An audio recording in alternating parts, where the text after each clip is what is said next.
going on?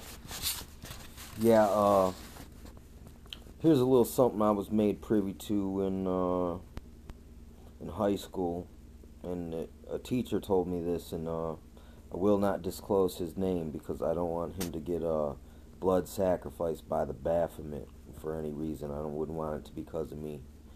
But he told me about the medieval Knights Templar initiation ceremony. Basically, after you went through your peon stage, where you're just kind of, I don't know.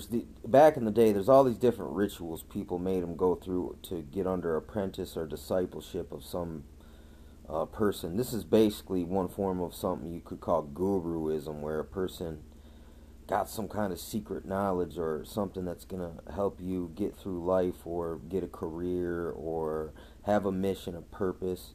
Things similar to this. I read about it all the time in Kung Fu. They said Bushido is basically similar to just a code of chivalry that was shared between medieval knights. So, this it's in the Indian culture as well. There is always an unwritten code of chivalry. And, certain morality things, but there's also a deception of that too. It's almost like the samurai and the ninja, where the samurai had this strict code of conduct. The ninja would exploit that somehow, or even Musashi would exploit that by people perceiving that he offended them, and then they get all angry. For instance, so this whole there's a whole mythology and mythos that goes along with it. This is where that Holy Grail, King Arthurian, Merovingian, Machiavellian, Sacred Feminine, Da Vinci Code, Three Musketeers type craziness sometimes in some of this. So, it's fun. Yeah, it's kind of like Star Wars, it's fun. But at the same time, we know it's a modern mythology based on a bunch of old mythologies, and if you really follow it, it is saying like this little hidden story about good and evil in itself once again, but it's just repackaged in a new format to draw people away from the old. It is an amalgamation tale of some of these stories that I talk about, like guys having to present gifts to these kung fu masters for months, go camp out on their doorstep and bang their head on the floor 3 times to show that they're devoted enough to become discipled. And then a lot of times these dudes would do all this work for 10, 15, 20 years, and at the end the guy would say, "Everything you have sought, you have known already." And they'd say some weird shit like that too.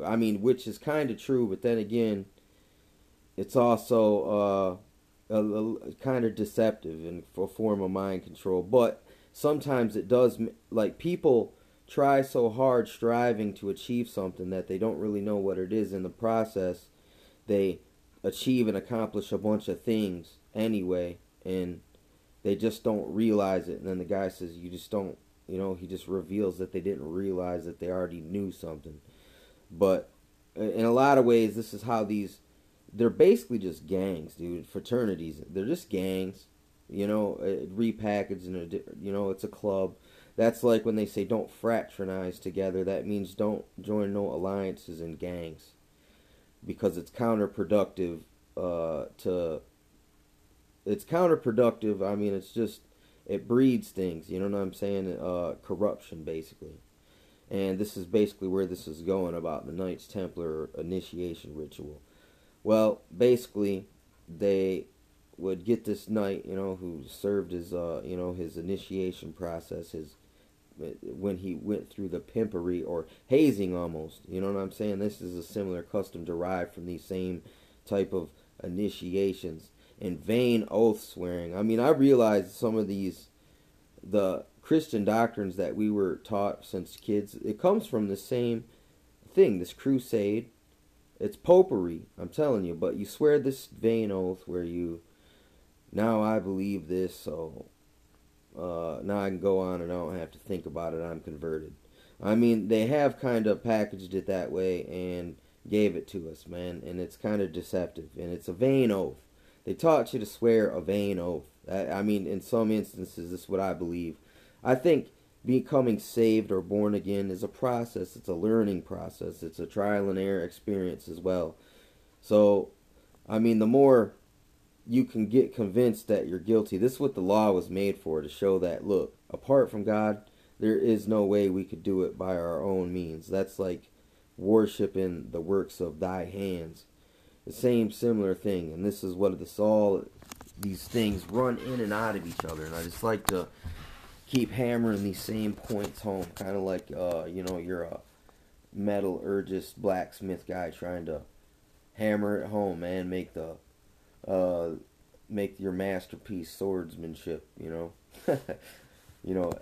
analogy sense. Even Paul, he said about striving for masteries, and he used the Olympics and racing and boxing as analogies, how this is, and it really is, and it's, it's a scholarly work, it's a soldierly work, it's, it's all of this stuff, so it all pertains to one another, so it's good to see them as such. But the Knights Templar initiation, basically they take them under a church, which is weird, above church, below a secret ceremonial ritual room, where they have a cross there, and the knight is asked to spit on the cross. And some knights would say, never, I would never forsake the cross and our Lord Jesus.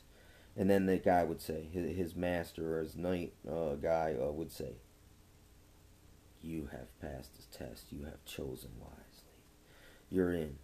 So he's in the secret society now, thinking that he's serving the cause, the true cause. I mean, here's the thing. It says that in the end that some will think they're doing God a service. This is one of these type of situations right here that could get exploited for that very purpose. But then another knight would get taken under the cross, or under the church, and he'd say, spit on the cross, and the guy would actually spit on the cross, and this guy would say, you are in, you have passed the test, you have chosen wisely. And he really gets inducted into the real agenda, because this guy right here, if you know a person straight will spit on the cross, this person will slit babies' throats in the night, and you can trust this guy that he will do anything that is asked of him that is beneficial to him, basically. So I mean, it's a weeding out process, but either way you're in. But the main bulk of people think that they're in serving the right cause, but then there's this elite group that is just capable of anything, and they really run the show, because these are the Machiavellian types who can make the hard decisions of how many people get to stay in the boat. I mean, these are the same people that became the pirates. This is where this continued, and it got spread through the world, kind of like now the gang culture, which gets spread through prisons, and then it enters the military, then it comes back to the streets, and then it gets exported to different countries, and you got cannibal warlords named General Butt Naked having Illuminati cannibal rituals over in different countries, you know what I'm saying? And or you have MS-13s coming back to America, straight satanic, man. I mean, that is satanic as you get. But this is, I mean, that's one of the ways this alchemical, Masonic conspiracy symbolism, all this Knights Templar, it's all the same thing, because it goes back to the same kind of Kabbalahism, and then it goes back around the world so many times over.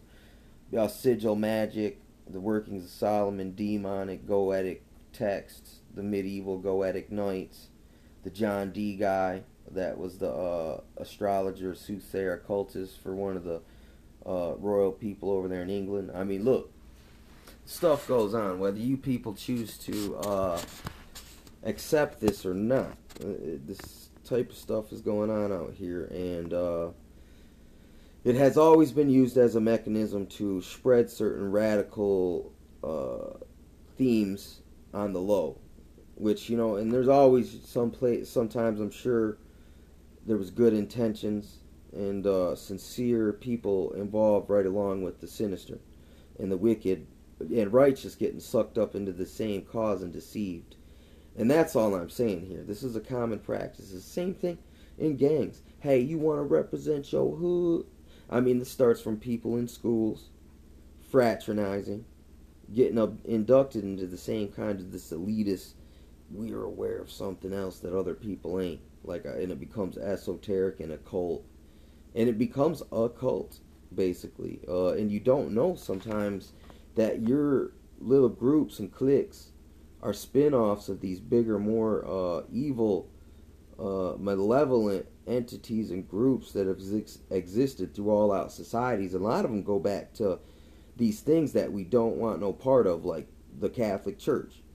And you'll realize this thing you think you're representing is the shit, and for the man or for the common man or whatever, but it goes back straight, and it's another plot birthed straight out of the same organization that you're fighting. It's the pro wrestling, Willie Lynch, controlled opposition, demo rats, Republicans. It's just another tentacle of the Hydra. So just don't get 1984 pimpery. Don't pimpery on yourself. Start blowing the whistle on this false flaggery and misrepresentation and cover up. You know what I'm saying?